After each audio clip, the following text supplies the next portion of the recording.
Hello everyone, welcome to my channel. I hope आप सबकी preparation बहुत अच्छी चल रही होगी, आपकी रिवीजन बढ़िया जा रही होगी। तो हम नेक्स्ट टॉपिक के साथ आए हैं, दैट इज ट्रांसक्रिप्शन। बहुत ही इंपॉर्टेंट टॉपिक है।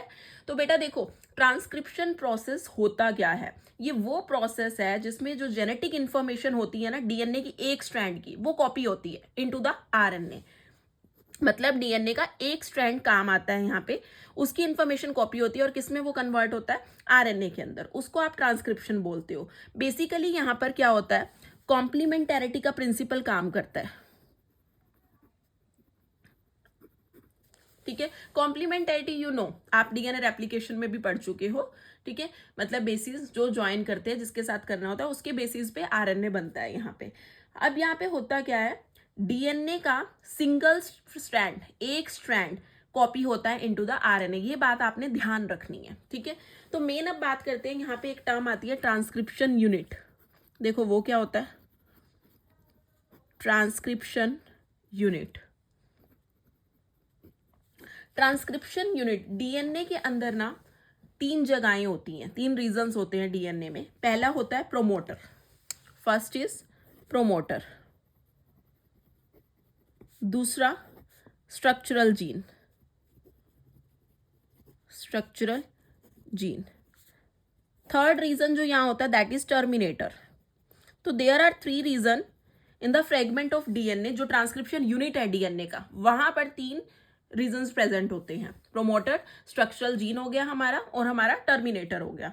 तो प्रोमोटर क्या होता है, प्रोमोटर बेसिकली वो जगह होती है या वो साइट होती है जहां पर आके आपका एक एंजाइम बाइंड करता है। और वो एंजाइम कौन है, आरएनए पॉलीमरेज। क्यों बाइंड कर रहा है, क्योंकि उसको ट्रांसक्रिप्शन का प्रोसेस इनिशिएट कराना है। ठीक है, तो प्रोमोटर पर कौन आके बाइंड कर रहा है, आरएनए पॉलीमरेज। ठीक है, उसके बाद स्ट्रक्चरल जीन की अगर मैं बात करूं, जो स्ट्रक्चरल जीन होता है ना, ये एक एंजाइम के लिए कोड करता है, या हम बोल सकते हैं एक प्रोटीन के लिए कोड करता है फॉर स्ट्रक्चरल फंक्शन।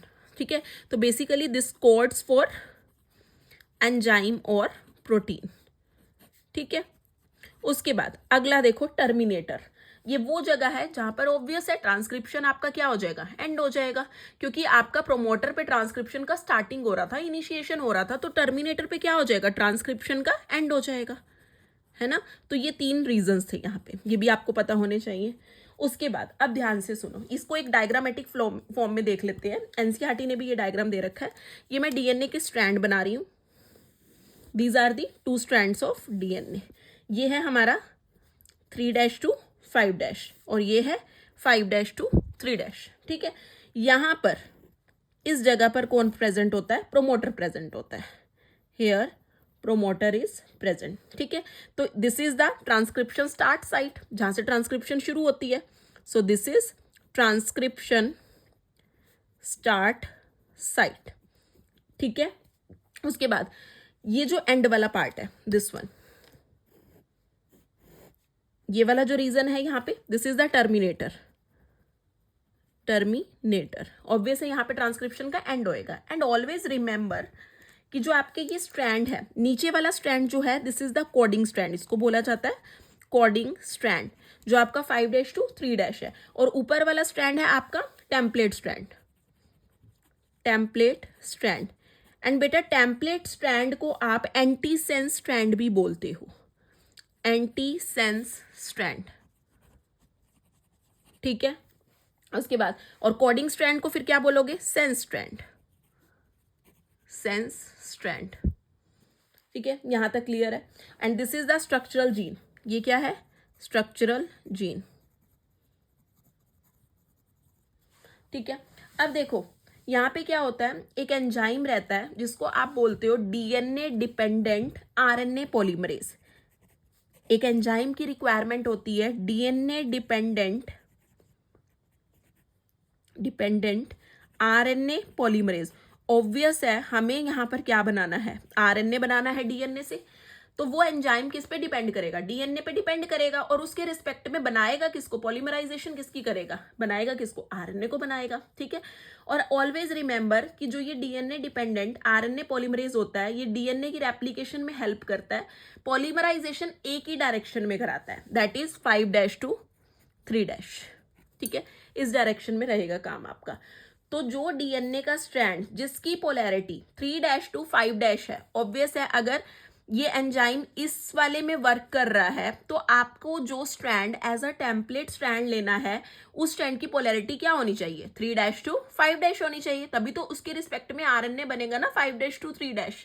ठीक है, तो यहाँ पे ये बात इंपॉर्टेंट है कि जो डीएनए स्ट्रैंड की पोलैरिटी, क्या मैं लिख रही हूँ, डीएनए स्ट्रैंड की पोलैरिटी 3' to 5' है, वो एक्ट करेगा एज अ टेम्पलेट स्ट्रैंड। कैसे काम कर रहा है, टेम्पलेट स्ट्रैंड की तरह। ठीक है, और उस स्ट्रैंड को आप क्या बोलोगे, मतलब वो टेम्पलेट की तरह काम कर रहा है, और क्योंकि उसके रिस्पेक्ट में ही आरएनए बनना है तो इसीलिए आप उस स्ट्रैंड को क्या बोलोगे, टेम्पलेट स्ट्रैंड बोलोगे। और जो स्ट्रैंड आपका ट्रांसक्राइब्ड नहीं होता, जो आरएनए में कन्वर्जन नहीं करा रहा, उस स्ट्रैंड को आप क्या बोलते हो, coding strand. So this is the, तो ऑब्वियस है टेम्पलेट स्ट्रैंड क्या हो गया, नॉन कोडिंग हो गया। और जो दूसरा ट्रांसक्राइब नहीं कर रहा, जो स्ट्रैंड ट्रांसक्राइब्ड नहीं हो रहा, उसको आप क्या बोलोगे, कोडिंग स्ट्रैंड। एंड ऊपर मैंने आपको लिख भी दिया है कि कोडिंग स्ट्रैंड को और क्या बोला जाता है, सेंस स्ट्रैंड, और इसको क्या बोला जाता है, टेम्पलेट स्ट्रैंड और एंटी सेंस स्ट्रैंड। ठीक है, या नॉन कोडिंग स्ट्रैंड भी बोल सकते हो आप उसको। अब देखो, ऑब्वियस है इस वाले स्ट्रैंड की जो कोडिंग स्ट्रैंड होगा, इसकी जो सीक्वेंस होगी वो सिमिलर होगी किसके, जो आरएनए बनेगा, क्योंकि आरएनए इसको यूज करके बन रहा है ना, इसको 3' to 5' को टेम्पलेट स्ट्रैंड यूज करके बन रहा है ना, तो जो इसकी इस वाले स्ट्रैंड की सीक्वेंस है वो आरएनए जो आएगा उसके साथ मैचेबल होएगी ना, है ना, बात को समझ रहे हो ना।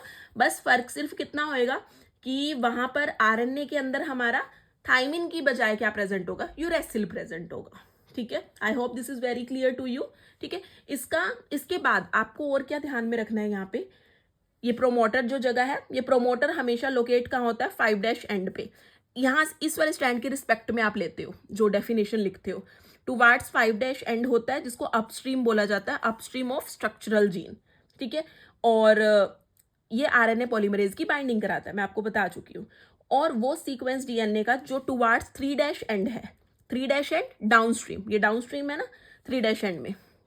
ठीक है, कोडिंग स्ट्रैंड के डाउन स्ट्रीम, तो यहाँ पर जो ट्रांसक्रिप्शन का प्रोसेस होता है वो स्टॉप हो जाता है, और इस वाली जगह को क्या बोला जाता है, टर्मिनेटर बोला जाता है। ठीक है, तो आप ये जो प्रोमोटर और टर्मिनेटर की लोकेशन दिखा रहे हो ना, पोजीशन दिखा रहे हो, ये इस वाले स्टैंड के रिस्पेक्ट में दिखा रहे हो। प्रोमोटर को 5' के रिस्पेक्ट में दिखाया अपस्ट्रीम, और इसको दिखाया, टर्मिनेटर को दिखाया 3' स्ट्रैंड के रिस्पेक्ट में डाउनस्ट्रीम। ठीक है, I hope this is clear to you. इसके बाद नेक्स्ट वीडियो के अंदर मैं अपलोड कर रही हूँ कि प्रोकैरियोट्स के अंदर ट्रांसक्रिप्शन कैसा होता है। ये एक बेसिक था, सारा ट्रांसक्रिप्शन आपको पता होना चाहिए कि यूनिट क्या होता है और ट्रांसक्रिप्शन प्रोसेस क्या होता है। अब हम करेंगे नेक्स्ट वीडियो के अंदर प्रोकैरियोट्स के अंदर ट्रांसक्रिप्शन कैसे होता है। Thank you so much for watching this video. अगर समझ में आया है अच्छे से तो शेयर करो अपने और फ्रेंड्स को भी, और चैनल को सब्सक्राइब कर दो और वीडियो को लाइक कर दो। Bye, take care.